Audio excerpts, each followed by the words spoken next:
So hello everyone, welcome back to another video. তো megastar Shakib Khan এই মানুষটাকে যত দিন দিন চিনছি, এনার ব্যাপারে জানতে পারছি, এনার অভিনয় সত্তা দেখছি, ততই এনার পারফরমেন্সের প্রতি কিন্তু মুগ্ধতা এসে যাচ্ছে। মানে ইনি অ্যাজ অ্যান অ্যাক্টর যে কতটা উচ্চমানের অভিনেতা সেটা কিন্তু বারবার তিনি প্রমাণ করছেন তার কাজের মাধ্যম দিয়ে।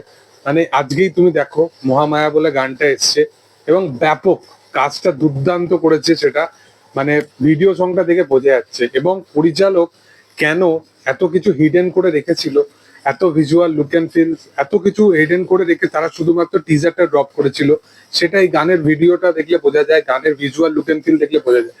এই ক্যারেক্টারটা এই ক্যারেক্টারটা নেভানো কিন্তু অতটা সোজা নয়। এই ক্যারেক্টারটা প্রচন্ড একটা ডার্ক ক্যারেক্টার, এবং ক্যারেক্টারটা কোথাও গিয়ে তুমি দেখবে যে সে একটা, তার যে ইনিশিয়াল লাইফে যে যেরকম কাইন্ড অফ প্রবলেমে সে ফেস করছে, যে জিনিসটা সেখানে সে ড্রাগসের নেশা করছে, এই যে সমস্ত কিছু, সেটাকে সে একবার হলে ওভারকাম করে ফেলেছিল। যার জন্য করে ফেলেছিল সেই ক্যারেক্টারটা তাকে কোথাও গিয়ে বিট্রে করেছে। এবং তুমি দেখবে যে ওই যে রিহ্যাব সেন্টার গুলো গেছিল, সেখানেই মেবি ইদিকা সেখানকার কোনো মেম্বার হবে যার সাথে তার প্রেম হবে, এবং ক্যারেক্টারটা তাকে ওভারকাম করতে সক্ষম করবে। বা অনেক জায়গায় এরকম ক্লিপও ভাইরাল হচ্ছে যেখানে যিশুর একটা অ্যাঙ্গেল ছিল।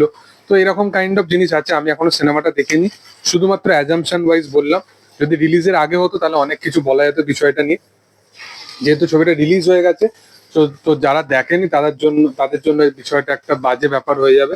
এবং আমার পার্টিকুলারলি নিজেরই ছবিটা দেখা হয়নি, বাট যেরকম কাইন্ড অফ পারফরমেন্স দিয়েছে থ্রু আউট পুরো গানটার মধ্যে, তার পারফরমেন্স থেকে কিন্তু চোখ সরে না।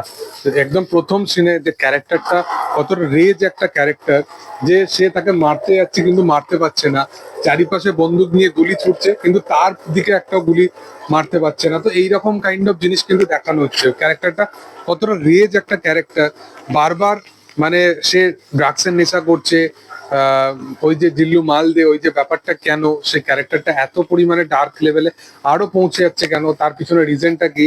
এবং ওই যে জায়গাটা যেখানে শাকিব খান মানে একটা ড্রিঙ্ক করছে এবং পুরো রাস্তার মধ্যে পুরো জ্যাম হয়ে গেছে, ওই জায়গাটা যা লাগছে তাকে, শেষের পোর্শনটা তাকে, সেখানে তার এক্সপ্রেশন মানে অনবদ্য, মানে দুর্দান্ত কাজ হয়েছে বরবাদ।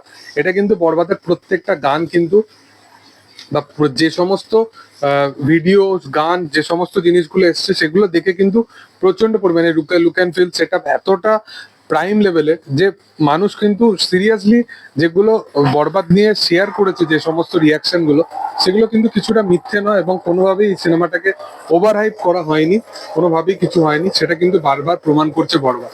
তো আমার ব্যাপক লেগেছে গানটা। তোমাদের কি বক্তব্য তোমরা অবশ্যই কমেন্টে জানাতে পারো। কেউ যদি সিনেমাটা দেখেও থাকো, তাদের সিনেমা হলে বড় পর্দায় দেখার কি রিয়াকশন সেটাও তোমরা জানাতে পারো। ভিডিও ভালো লাগলে অবশ্যই লাইক শেয়ার সাবস্ক্রাইব করে দিও। Thank you all, by.